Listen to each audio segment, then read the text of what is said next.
Bonjour à tous, bienvenue dans ce rendez-vous de l'apprentissage. Aujourd'hui, on va parler d'électrotechnique.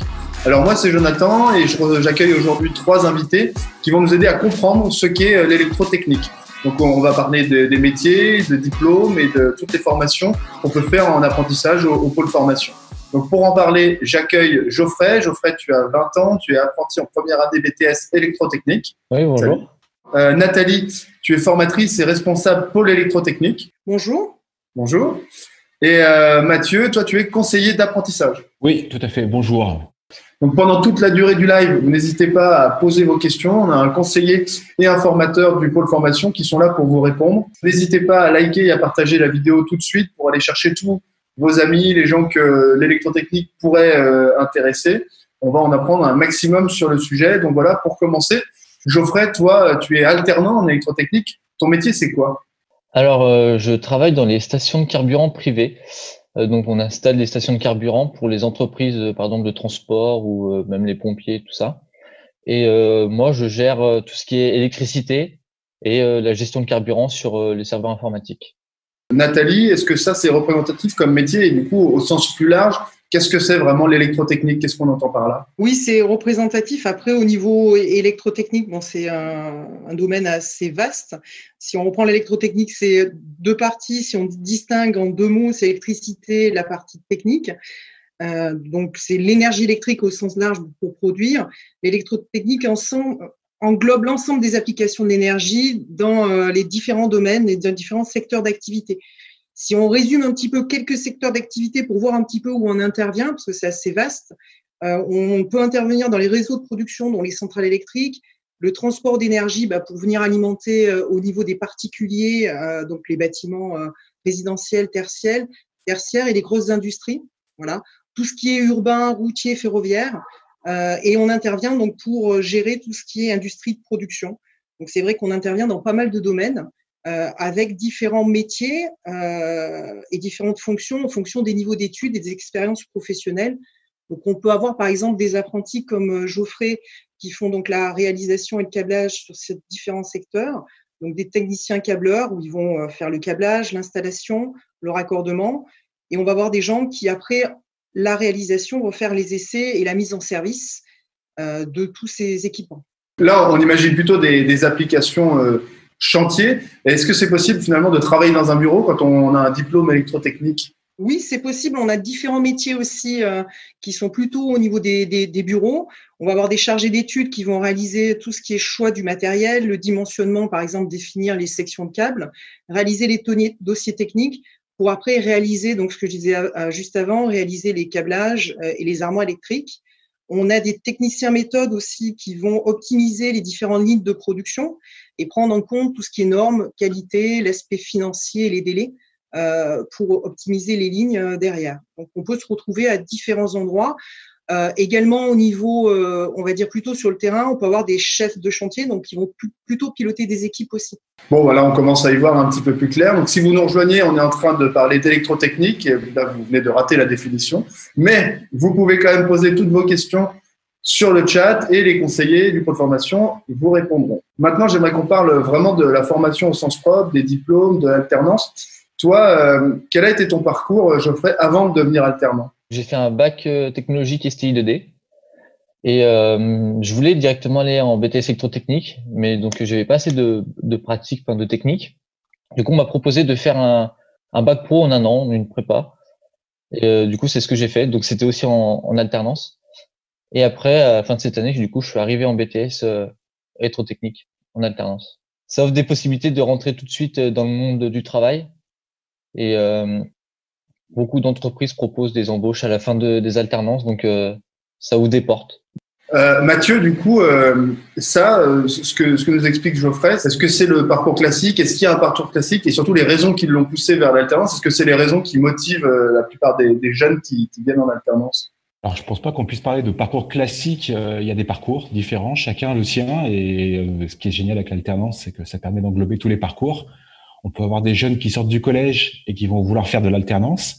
Donc voilà, donc il y a des parcours pour eux, CAP, bac, etc.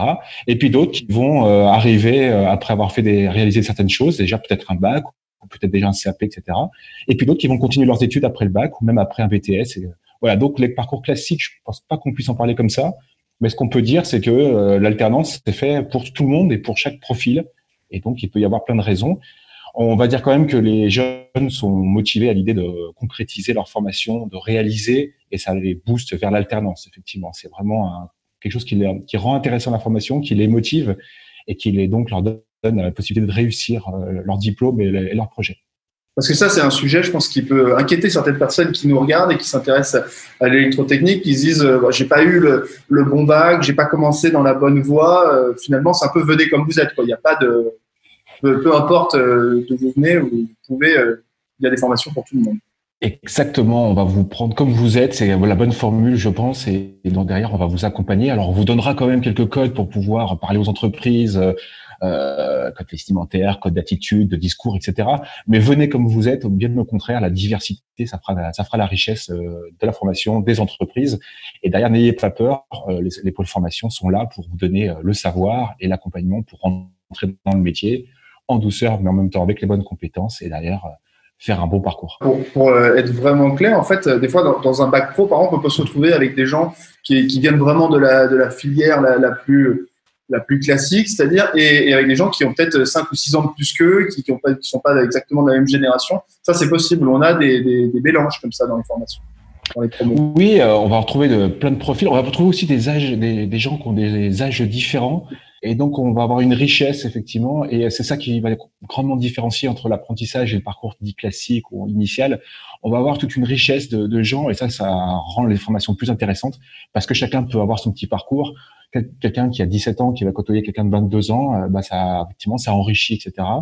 On va dire aussi que les groupes dans les pôles formation sont pas forcément très grands. Donc derrière, on va pouvoir se sentir dans une petite équipe, mais en même temps avec une richesse et une diversité.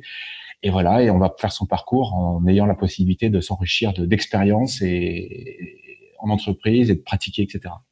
Nathalie, en termes de diplôme, est-ce que tu peux nous faire un petit peu un éventail des diplômes vraiment qu'on peut passer et des prérequis pour chacun d'entre eux? Donc, au niveau des diplômes proposés au niveau des pôles formation, donc on peut partir du CAP, le bac pro, donc qui est fait en 3 ans, donc sortie 3e, sachant que suivant les profils, comme on disait tout à l'heure, il y a possibilité des réorientations et des fois il y en a qui repartent et qui font l'ensemble d'un bac pro, sachant qu'ils ont déjà fait peut-être une partie d'un autre bac pro au préalable.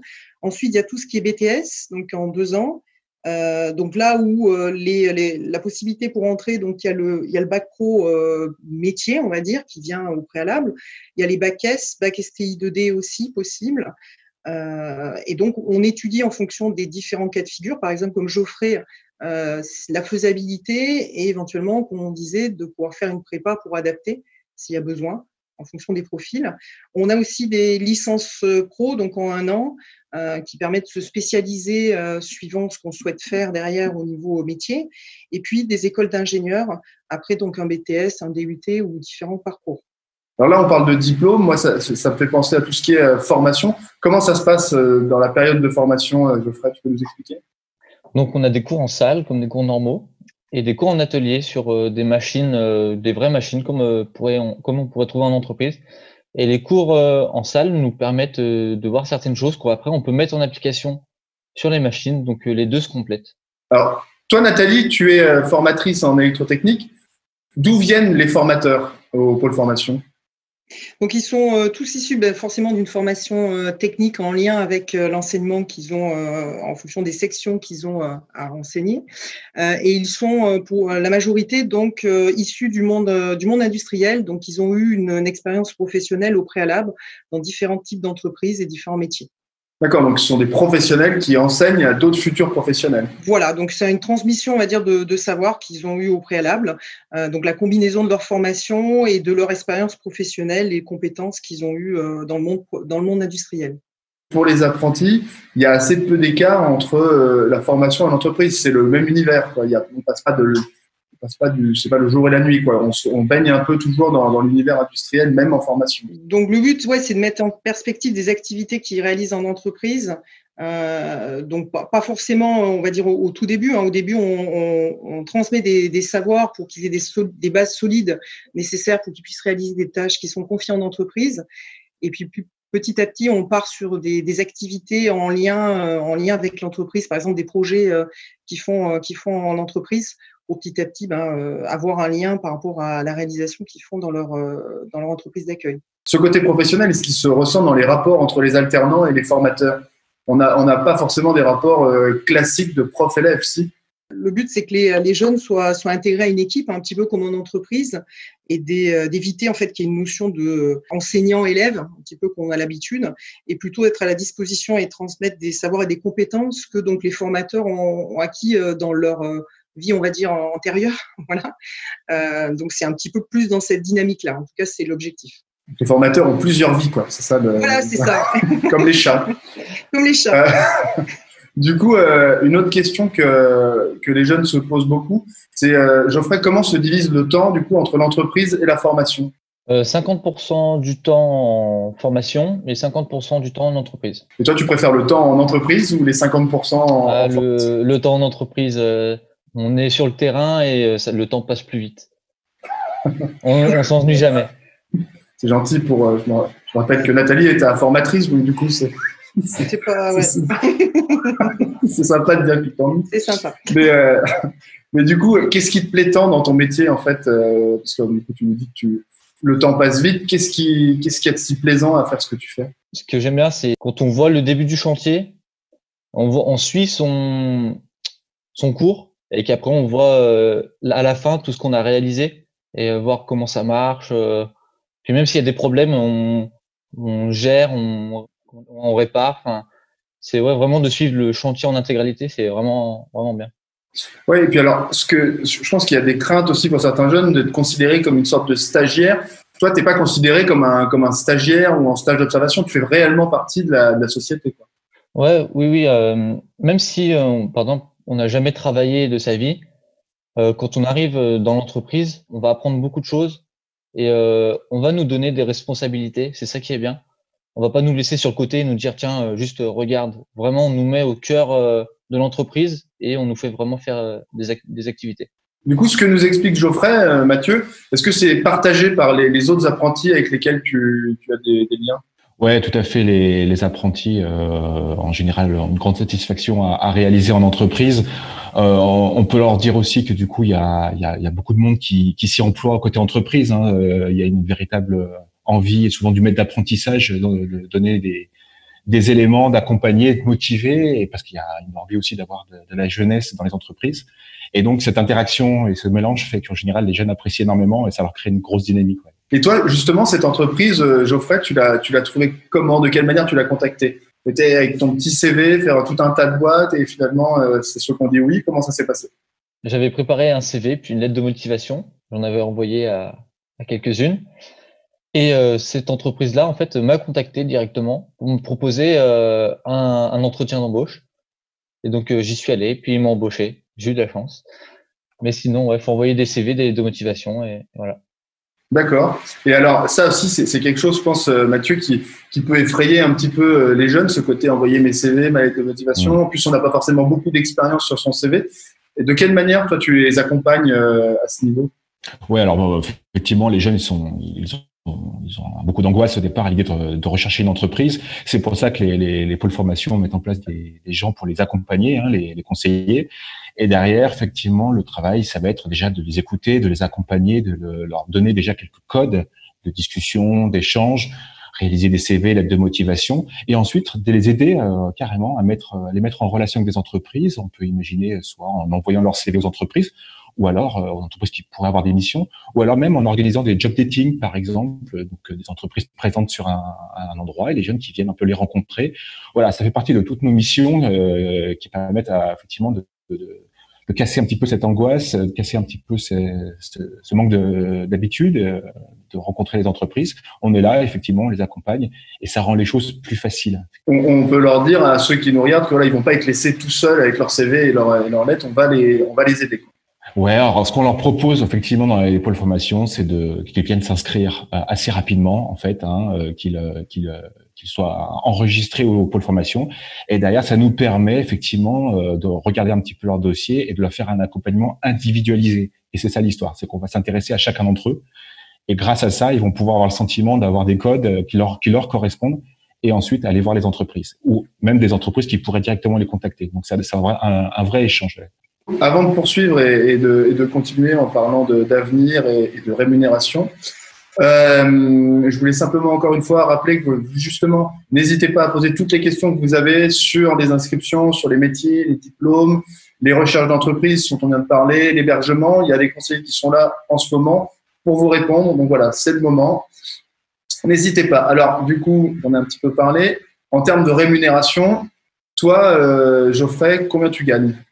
1 200 € par mois. Et du coup, c'est un vrai salaire en fait. Ça te permet de vivre. C'est ça. Surtout quand on est jeune, que par exemple certains vivent encore chez leurs parents ou quoi, et ça permet de vraiment bien débuter dans le monde du travail. Et même de mettre un peu d'argent de côté. C'est ça. Après, c'est pas tout le monde comme ça, sachant que moi c'est ma 2e année dans cette entreprise, vu que j'ai fait ma préparation bac pro chez eux aussi. Donc tout dépend des entreprises. Et ça, Nathalie, ça varie de quelle manière en fait en fonction des âges et des niveaux? Donc la rémunération varie selon l'âge, l'année de formation, donc comme disait Geoffrey, et puis de l'entreprise. Ça dépend des secteurs, on va dire, d'activité des entreprises. Ça peut varier de 400 € jusqu'à 1 200 € par mois. D'accord. Donc Geoffrey est plutôt dans la tranche haute. Dans la tranche haute, oui. Ok. Et par rapport à l'alternance d'une manière plus globale, Geoffrey, toi, comment ça a été ressenti par ton entourage, par tes amis, tes parents, tes proches, quand tu as dit que tu voulais partir dans l'alternance? Ma famille, ils étaient très contents, justement, de voir que je m'intéressais un peu pas que de la théorie, de vouloir mettre aussi en pratique, travailler, de commencer à vraiment entrer dans la vie active. Mes amis, donc j'ai aussi des amis avant l'apprentissage qui sont aussi venus en apprentissage. Ok. Et du coup, alors maintenant, pour parler un petit peu d'avenir, c'est quoi la suite pour toi, Geoffrey? Attention, ta formatrice regarde. Du coup, dis-nous un petit peu comment tu vois ton évolution maintenant. Déjà, finir le BTS, avoir le BTS. Ensuite, dans l'entreprise, vu que je me sens très bien dans cette entreprise et que normalement, si tout se passe bien, ils m'ont proposé de m'embaucher à la fin de mon apprentissage, je devrais rester chez eux. Après, par exemple, je ne pense pas poursuivre sur une licence pro. Donc, je pense juste aller travailler dans cette entreprise. Ok. Ça, Mathieu, c'est quoi? C'est la voie un petit peu normale. Je fais mon BTS, je me fais embaucher dans la boîte dans laquelle j'ai fait mon apprentissage. Quel est un petit peu comment est-ce que ça se passe en général pour les apprentis? Alors, encore une fois, la voie normale est un petit peu particulière. Chaque jeune a son parcours, chaque jeune a ses possibilités, et c'est ça qui va être intéressant. On peut peut-être rappeler que certains vont commencer sur un niveau CAP et enchaîner ensuite le parcours CAP, bac pro, voire BTS. Donc, du coup, il y a des enchaînements possibles de ce côté-là. Il y a des enchaînements. Donc, après chaque diplôme, finalement, on peut commencer à travailler, comme va faire Geoffrey, après le CAP, après le bac, etc. Mais on peut continuer effectivement BTS et ensuite enchaîner. On peut imaginer des licences, des écoles d'ingénieurs. Et dans ces diplômes-là, licence et école d'ingénieur, on peut imaginer des spécialisations en automatisme, en robotique ou dans encore d'autres domaines. C'est assez large, assez vaste. Et donc, en fait, il n'y a pas de parcours classique. Il y a vraiment qu'est-ce qu'on a envie de faire, qu'est-ce que chaque jeune imagine, travailler, continuer, se spécialiser. Tout est envisageable. Et les pôles formation et les formateurs font un gros travail aussi pour montrer un petit peu qu'est-ce qui est possible pour chacun. Et donc, voilà, chacun peut réfléchir à son parcours et le réaliser. Et alors, en termes d'emploi, à la sortie, Nathalie, toi qui viens du monde industriel aussi, est-ce que ça embauche finalement? Est-ce qu'il y a des postes à pourvoir? Oui, ce sont des secteurs qui embauchent pas mal. Donc, vu les activités, les domaines d'activité qu'on a vus, c'est très, très vaste. Donc, il y a beaucoup de demandes à différents niveaux par rapport aux différentes formations qu'on a spécifiées tout à l'heure. Donc, il y a vraiment une possibilité donc de trouver un emploi après une formation, surtout en apprentissage. C'est sûr que ça leur permet d'avoir, on va dire, une expérience déjà professionnelle. Et donc, il y a pas mal de possibilités, on va dire, derrière. On a à peu près 87% des apprentis qui trouvent un emploi dans les 6 mois après la formation. Pour conclure, on va faire un dernier rapide tour de table, même si on n'est pas vraiment autour de la même table, mais enfin, on va faire un rapide tour de grande table. quel message tu voudrais faire passer?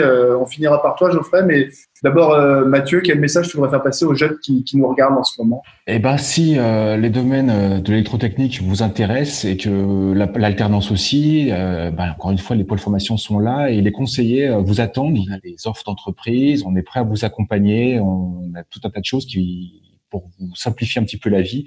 Donc, on est là, on a du temps à vous consacrer, donc n'hésitez pas à venir vous inscrire. Super. Et de ton côté, Nathalie? De la même manière, donc les formateurs sont là pour vous accompagner aussi. Donc, c'est une formation qui est en lien, comme on a dit tout à l'heure, avec le milieu professionnel. Donc, si vous souhaitez rentrer dans le milieu professionnel et acquérir des compétences et avoir un métier qui est magnifique et puis qui est en perpétuelle évolution, donc on vous accueille avec plaisir. Super. Et alors, de ton côté, là, Geoffrey, je pense que j'ai pas les chiffres sous les yeux, mais je pense qu'il y a des millions de jeunes qui nous regardent à l'heure actuelle. Qu'est-ce que tu aurais envie de leur dire? Eh ben, que même si ils n'ont jamais travaillé manuellement, les entreprises savent qu'elles ont affaire à des néophytes ou quoi. Elles savent, donc elles mettent tout en place pour nous aider, nous accompagner. Donc vraiment, faut pas avoir peur, faut vraiment y aller. Et quand on est jeune, l'alternance c'est vraiment bien. Du coup, franchement, ouais, faut y aller, faut pas hésiter. Faut y aller. Je crois que on va rester là-dessus. Nous, moi, je vais saluer mes invités et puis moi, je vous dis à très bientôt pour de prochains rendez-vous de l'apprentissage. On va parler un petit peu de tous les autres métiers, de toutes les autres formations industrielles qu'on peut faire en apprentissage. Donc voilà, en ce moment, comme tu le rappelais, Mathieu, les inscriptions sont en cours. Donc rendez-vous sur votre site Pôle Formation. Vous aurez aussi tout un tas d'infos, de vidéos qui vous présenteront toutes les filières possibles. Et voilà, il ne me reste plus qu'à vous dire au revoir à tous les trois. Merci beaucoup et merci à tous et à très bientôt. Merci. Au revoir. Au revoir. Au revoir.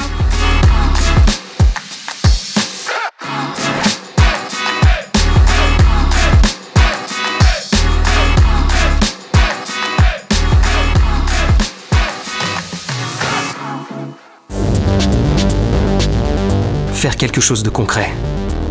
Avoir un bon salaire. Travailler en équipe. Avoir des responsabilités. Être créatif. Avoir l'avenir qu'on imagine. C'est faire son choix. Viens découvrir les métiers de l'industrie au Pôle Formation UIMM.